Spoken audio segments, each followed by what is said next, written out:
Hello students, আমি প্রীতি ma'am জ্ঞানজ্যোতি coaching centre পক্ষ থেকে তোমাদের সকলকে জানাই আরও একবার স্বাগত। তো আজকে আমি তোমাদের সঙ্গে যে টপিকটি নিয়ে আলোচনা করব, তোমরা স্ক্রিনে দেখতে পাচ্ছ, teaching method of pragmatism. Pragmatism মানে হচ্ছে বাস্তববাদ। ঠিক আছে, বাস্তববাদে যে দার্শনিক ছিল সেই সময়কালে তাদের শিক্ষা ব্যবস্থা নিয়ে আজকে তোমাদের সঙ্গে আলোচনা করব। টিচিং মেথড অর্থাৎ তাদের যে শিক্ষণ পদ্ধতি ছিল সেটা নিয়ে। তো চলো দেরি না করে আলোচনা শুরু করছি। এখানে বলেছে দেখো, প্র্যাগম্যাটিজম শিক্ষা দর্শনের মূল লক্ষ্য হলো শিক্ষার্থীদের বাস্তব জীবনের অভিজ্ঞতার মাধ্যমে শেখানো। তাহলে এর মূল লক্ষ্য কি? বাস্তব জীবনে যে আমরা প্রতিনিয়ত যে আমরা বিভিন্ন অভিজ্ঞতা অর্জন করছি, সেই সব অভিজ্ঞতার মাধ্যমে শেখানো, অর্থাৎ বাস্তব অভিজ্ঞতার মাধ্যমে শেখানোই হচ্ছে প্র্যাগম্যাটিজম শিক্ষা দর্শনের মূল লক্ষ্য। এই শিক্ষা দর্শনের ভিত্তি হলো করা শেখো। ঠিক আছে, করা শেখো। বাংলায় প্র্যাগম্যাটিজম শিক্ষণ পদ্ধতিগুলি হলো, অর্থাৎ বাস্তববাদী যে দার্শনিক ছিল তাদের যে শিক্ষা পদ্ধতিগুলো ছিল সেগুলি হলো, দেখো এখানে দেওয়া রয়েছে অভিজ্ঞতা ভিত্তিক শিক্ষা, দ্বিতীয় রয়েছে সমস্যা সমাধানের পদ্ধতি। তো প্রথমে যেটা দেওয়া রয়েছে অভিজ্ঞতা ভিত্তিক শিক্ষা, সেটা কি? দেখো, শিক্ষার্থীরা বাস্তব জীবনে সমস্যা সমাধান করে শেখে।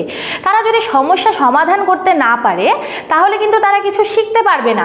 তাই এখানে বলেছে শিক্ষার্থীরা বাস্তব জীবনে সমস্যা সমাধান করে শেখে।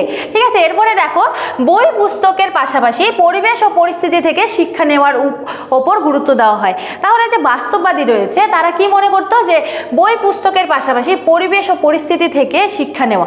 এই যে আমাদের পরিবেশ থেকে কিন্তু শেখার অনেক কিছু রয়েছে যেটা আমরা কখনো বুঝি কখনো বুঝতে পারি না। ঠিক আছে, এবং পরিবেশের থেকে শিক্ষা দানের পদ্ধতি এবং পরিস্থিতি থেকে শিক্ষা নেওয়ার উপর গুরুত্ব দেওয়া হয়। দেখো, আমাদের পরিস্থিতি কিন্তু যে সবসময় ভালো থাকবে সেটা কিন্তু না। পরিস্থিতির সঙ্গে সঙ্গে যদি আমরা মানিয়ে চলতে পারি সেটাও কিন্তু একটা শিক্ষা। এরপরে দ্বিতীয় যেটা রয়েছে সেটা হচ্ছে সমস্যা সমাধানের পদ্ধতি। সমস্যা সমাধানের পদ্ধতিটি কি, চলো দেখে নিই। দেখো, শিক্ষার্থীদের সমস্যা চিহ্নিত করা। ঠিক আছে, শিক্ষার্থীদের কি কি সমস্যা হচ্ছে সেসব কিন্তু চিহ্নিত করতে হবে। সেসব যদি চিহ্নিত না করে তাহলে কিন্তু হবে না। হ্যাঁ, চিহ্নিত করা এবং বিশ্লেষণ করা, সমাধান খুঁজে বের করার জন্য উৎসাহিত করা। ঠিক আছে, শিক্ষার্থীদের যে সমস্যা রয়েছে বিভিন্ন, সেই সব সমস্যা কিন্তু চিহ্নিত করতে হবে, হ্যাঁ, এই শিক্ষা ব্যবস্থায়, এবং সেগুলিকে বিশ্লেষণ করতে হবে ভালোভাবে।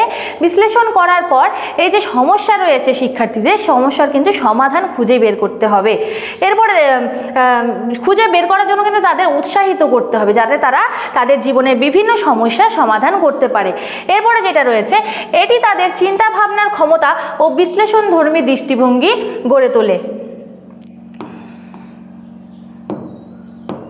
হ্যাঁ, তো দেখো এরপর 3 নম্বর যেটা রয়েছে সেটা হচ্ছে কার্যকলাপ। এখানে রয়েছে কার্যকলাপ ভিত্তিক শিক্ষা। তো দেখো, কার্যকলাপ ভিত্তিক শিক্ষা কি? পাঠ্যসূচির বাইরেও বিভিন্ন সৃজনশীল কার্যকলাপ রয়েছে, যেমন শিল্প, কারুকার্য, নাটক ইত্যাদির মাধ্যমে শিক্ষার্থীদের অভিজ্ঞতা অর্জনের সুযোগ দেওয়া হয়। ঠিক আছে, এটা খুব সুন্দর বলেছে। দেখো, এখানে পাঠ্যসূচির বাইরেও কিন্তু আমরা অনেক কিছু শিখতে পারি। পাঠ্যসূচির বাইরে আমরা কি কি শিখতে পারি? যেমন ধরো শিল্প হতে পারে, শিল্প বা কারুকার্য, বিভিন্ন শিল্প কারুকার্য রয়েছে অনেক সুন্দর সুন্দর, সেগুলো। তারপরে নাটক, এরপরে নৃত্য, এইসবও হতে পারে। ঠিক আছে, এইসব যে ইত্যাদির মাধ্যমে শিক্ষার্থীদের অভিজ্ঞতা অর্জনের সুযোগ দেওয়া হয়। এরপরে যে শিক্ষা ব্যবস্থার যে পদ্ধতির কথা বলা হয়েছে সেটা হচ্ছে প্রকল্প ভিত্তিক শিক্ষা। তো দেখো, প্রকল্প ভিত্তিক শিক্ষা কি?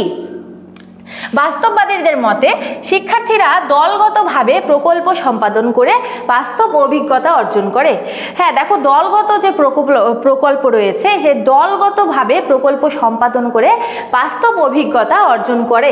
এটি তাদের সহযোগিতার মানসিকতা, নেতৃত্ববোধের দক্ষতা বৃদ্ধি করে। ঠিক আছে, দক্ষতা কিন্তু বৃদ্ধি করে।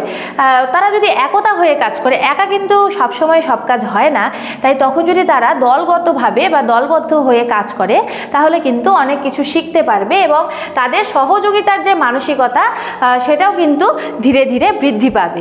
ঠিক আছে, এরপরে বাস্তববাদীদের মতে যে শিক্ষা ব্যবস্থার কথা বলা হয়েছে, শিক্ষা ব্যবস্থা সে দেখো গণতান্ত্রিক শিক্ষা পরিবেশ।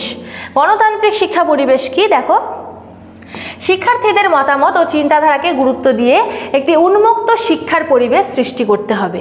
তাহলে কি শিক্ষার্থীদের যে বিভিন্ন মতামত রয়েছে এবং চিন্তা রয়েছে সেই সবের উপরও কিন্তু গুরুত্ব দিতে হবে, যেটা বর্তমান সময়ে অর্থাৎ আধুনিক কালে হয়ে থাকে। ঠিক আছে, তো এরপরে দেখো, এই শিক্ষণ পদ্ধতির মাধ্যমে শিক্ষার্থীরা বাস্তব জীবনের জন্য প্রস্তুত হয় এবং সিদ্ধান্ত গ্রহণে দক্ষ হয়ে ওঠে। তাহলে এই যে পদ্ধতি রয়েছে গণতান্ত্রিক শিক্ষা পরিবেশ, এর মাধ্যমে কি হয়, এই শিক্ষণ পদ্ধতির মাধ্যমে শিক্ষার্থীরা বাস্তব জীবনের জন্য প্রস্তুত হয়। ঠিক আছে, বাস্তবে কঠিন পরিস্থিতির সঙ্গে কিন্তু তারা লড়াই করতে পারে।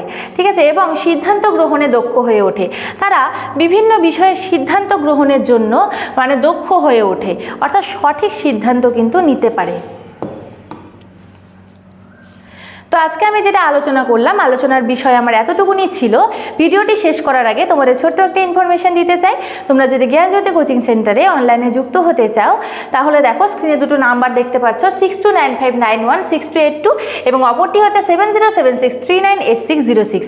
এই দুটি নাম্বার দেখো, দেখে নাও তোমরা। তোমরা যদি আমাদের সঙ্গে যুক্ত হতে চাও তাহলে এই দুটো নাম্বারের মধ্যে যোগাযোগ করতে পারো। এটা আমাদের জ্ঞানজ্যোতি কোচিং সেন্টারের অফিসিয়াল হেল্পলাইন নাম্বার। তো ভিডিওটি শুরু থেকে শেষ পর্যন্ত দেখার জন্য থ্যাংক ইউ।